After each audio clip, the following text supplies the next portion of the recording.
All right, America, it's time to talk about Manifest Destiny 2.0. Greenland. 2 million square kilometers of Arctic paradise, rare earth minerals, strategic military positioning, and only 57,000 people standing between us and total dominance of the Arctic. So here's the plan. We're going to flood Greenland with Americans. We're going to establish a permanent presence. We're going to become so embedded in their economy and society that the whole acquisition debate will become irrelevant. And we're going to do it by filling out Danish government paperwork and getting jobs in their healthcare and IT sectors. Yeah, it turns out you can just move there legally. They're hiring. This whole thing could have been an email. I'm Brad with Evolution Expats.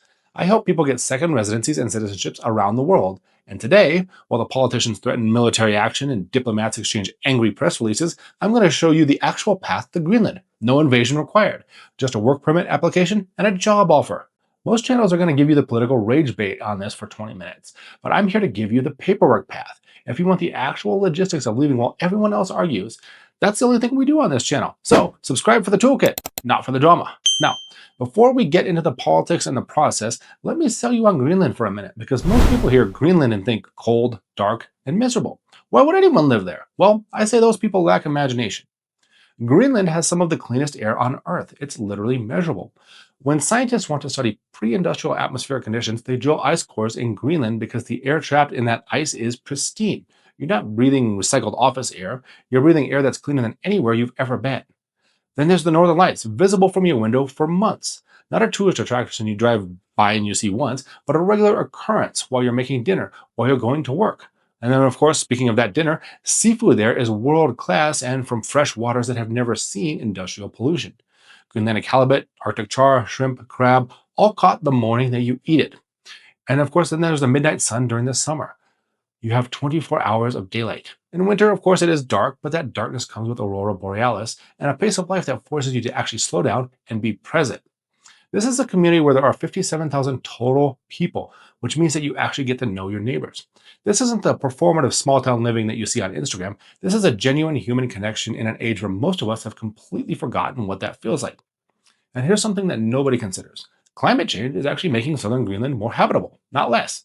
They're actually starting to farm there now. Vegetables, livestock, and agriculture that wasn't possible 30 years ago. So, while you're sitting in traffic breathing recycled air, arguing with strangers online about whether Trump should buy Greenland, there are people kayaking between icebergs on their lunch break. That could be you. Is it cold? Yeah. Is it a little bit remote? Somewhat. But you can fly there direct from New Jersey. And is it for everyone? Absolutely not. But for the right person, for someone who wants adventure as a baseline, not a vacation, Greenland isn't a compromise. It's ideal. It's an upgrade that most people don't have the imagination to see. So why isn't everyone already doing this? Why aren't Americans flooding into Greenland right now? It's because most people have no idea that this is even possible. And of course, because this week, Greenland is at the center of an international crisis that's dominating headlines for all the wrong reasons. Yesterday, literally yesterday, President Trump said that the US will take Greenland whether they like it or not. The easy way or the hard way. Military options on the table. The White House confirmed that utilizing the US military is always an option. Greenland's response, as you probably heard, is that their Prime Minister, Jens Friedrich Nielsen, said, "Our country is not an object of superpower rhetoric. We are a people, a land, and a democracy that has to be respected." And I agree. Now, all 5 Greenland political parties, every single one of them, issued a joint statement. We do not want to be Americans. We don't want to be Danes. We want to be Greenlanders. Greenland's representative to the United States met with lawmakers on Capitol Hill this week and confirmed afterwards that Greenland is not for sale. So, while everyone argues about who should own Greenland, Greenland is sitting there saying, "We own ourselves, thank you very much. And by the way, we're hiring." That's the part that nobody's talking about. A quick Greenland 101. It's the world's largest island with a 57,000 person strong population. That's smaller than the crowd at a college football game. It's an autonomous territory of Denmark, but they manage their own internal affairs, including work permits. They're not part of the EU. They're not part of the Schengen area. They actually left back in 1985, the only territory ever to do so. Yes, there are rare earth minerals. Yes, that's part of why everyone is interested. But here's what matters for you. There are no functioning rare earth mines yet. That's decades away. What Greenland has right now is a labor shortage, and a severe one. That's your way in. So, let's get to what you actually came here for. How does an American, or even Europeans or other nationalities, legally move to Greenland? First, the good news. You can visit Greenland visa-free for up to 90 days. This is separate from your Schengen allowance in Europe since Greenland isn't part of the Schengen area. You can fly there typically through Copenhagen or Iceland or New Jersey when the flights are available, and then you can spend 3 months there without any special additional permission. This is your scouting trip. Visit Nuuk, visit Ilulissat, see the glaciers, talk to people, scope out potential employers. Don't skip that step. If you actually want to work and live there beyond the 90 days, you need a residency and a work permit. Here's how that works. The application goes to the SIRI, the Danish Agency for International Recruitment and Integration, but the decision is made in coordination with the government of Greenland called Nalakker Soisut. You need a job offer from a Greenlandic employer before you can apply. This isn't a digital nomad visa where you work remotely for whoever. You need actual employment in Greenland. The employer then submits documentation showing that they need to hire foreign labor, basically demonstrating that they can't fill the role locally. Given Greenland's population of 57,000 and their well-documented labor shortages, this is not a difficult bar to clear. Processing time is approximately 3 months. Once approved, permits are now issued for up to 2 years. This is a recent change. Previously, it was 1 year at a time. And your family can come with you on that same permit. The pathway to permanent residency requires 7 years of legal residence in the same sector. But here's an important recent update. Switching to the healthcare sector no longer resets your clock.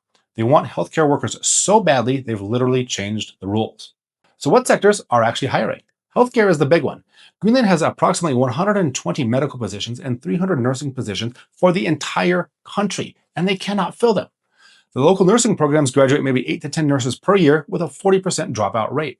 They have literally created a fast-track healthcare permit just to get foreign medical workers in faster. If you're a nurse or a doctor, you have massive leverage and demand here. Then there's the IT and tech sectors. IT and tech are growing fast in Greenland. Government digitization, telecommunications infrastructure, cybersecurity. There is demand for programmers and systems administrators everywhere. English language positions do exist, especially in these technical fields. And of course, construction is booming. New airports in Nuuk and Ilulissat, housing expansions, infrastructure build-outs, skilled trades like electricians, plumbers, and heavy equipment operators are in high demand for all of these. And of course, tourism is expanding, and many positions include housing as part of their package. Guide work, hotels, hospitalities. If you're flexible, adventurous, there is opportunity all around Greenland. And of course, in education, they need English teachers. The University of Greenland needs faculty and researchers. Notice what these all have in common? They're skilled positions, professional work. This isn't backpacker odd jobs. This is career-level employment with real wages and real benefits. And of course, something else to consider. The pay is on par with what you'd make in the United States. And for Americans, with the foreign earned income tax exclusion, there may even be more money in your deposits than you usually get, although that's a question for your tax advisor. But of course, first, you need to secure a job before you worry about any of that. The good news is that the government of Greenland posts vacancies on their website. There's a portal called Hire Me that focuses exclusively on Greenland. And of course, Work in Greenland is a private recruitment company that specializes in placing foreign workers in construction and technical fields. And of course, in a country of 57,000 people, sometimes the best approach is just contact the employers directly and ask them if they're hiring. I'll put the official links to all of these in the description as well. And a quick thing, if you're serious about this, I put together a PDF that walks you through the entire application process step by step.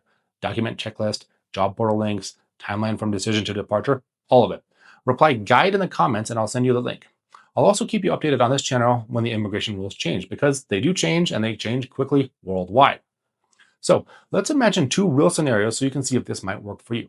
Scenario 1, you are a registered nurse from the United States, burned out from the American healthcare system. Long hours, difficult conditions, student debt, and patients who treat you like a servant. Greenland is desperate for you. They have a fast-track healthcare permit. You're looking at a 2-year work permit, housing assistance in many cases, and wages competitive with what you would have received in the United States or even in Europe when you factor in the additional benefits. And you'll be doing meaningful work in a small community where you actually matter, where you know your patients, where you're not just a number in a corporate factory. Scenario 2, you are an IT professional sick of the Bay Area nonsense, the commute, the cost of living, the tech bro culture, and the feeling that you're building something that doesn't really matter. Greenland's tech sector is small, but growing. Government digitization projects, telecommunications infrastructure, cybersecurity, real work that impacts a real community and an entire country. And instead of a 2-hour commute in traffic, your commute might be a 5-minute walk looking at glaciers and the beautiful ocean.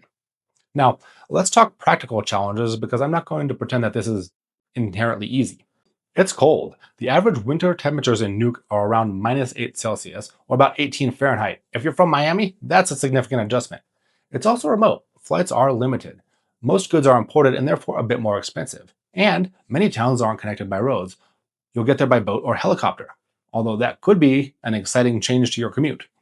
Language also matters. Greenlandic and Danish are the primary languages, but English is increasingly common, especially in Nuuk and in technical jobs. But not speaking any Danish will limit your options in the public sector. The cost of living is a bit higher as well. Your salary will be higher, and some of your expenses will increase as well. And then, of course, there's the isolation. The isolation affects some people. Some people thrive in it. Some people discover after 6 months that they need the stimulation of a bigger city. So you want to make sure that you really know yourself before you commit. But here's what I want you to take away from this. While everyone else argues about what politicians should do, you now know what you can do. And that's the difference between watching the news and actually having options. Greenland might be the answer, or this might just be the video that opens your eyes to what is possible out there in the world. By the way, if you're wondering how I learned to pronounce the Inuit language words I used in this video, check out this wonderful lady Q and her Greenland language and culture channel. I'll link it here as well as in the description. And look, Greenland and its Arctic majesty aren't for everyone. The cold, the isolation, the remoteness, I get it. That's not a weakness in your character, that's just knowing yourself.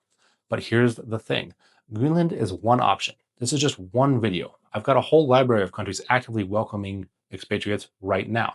Different climates, different cultures, different price points, and different vibes. Check out our relocation intelligence playlist. The link is in the description. It's an ever-growing library of visa program breakdowns, country deep dives, and pathways that people don't even know exist. And I want to hear from you. Drop a comment and tell me, what country or program do you want to see a video about? What's on your radar? I read every comment, and your suggestions directly shape what I cover next. If you're past the research phase, if you're ready to actually move on something like Greenland, Denmark for the EU, or anywhere else, book a consultation with Evolution Expats. The link is in the description. This is what we do. We turn I've been thinking about it into I'm doing it. Subscribe if you haven't. This space moves fast and I'm covering it in real time. Remember, the right information makes it all possible. I'm Brad with Evolution Expats, and I'll see you in our next video.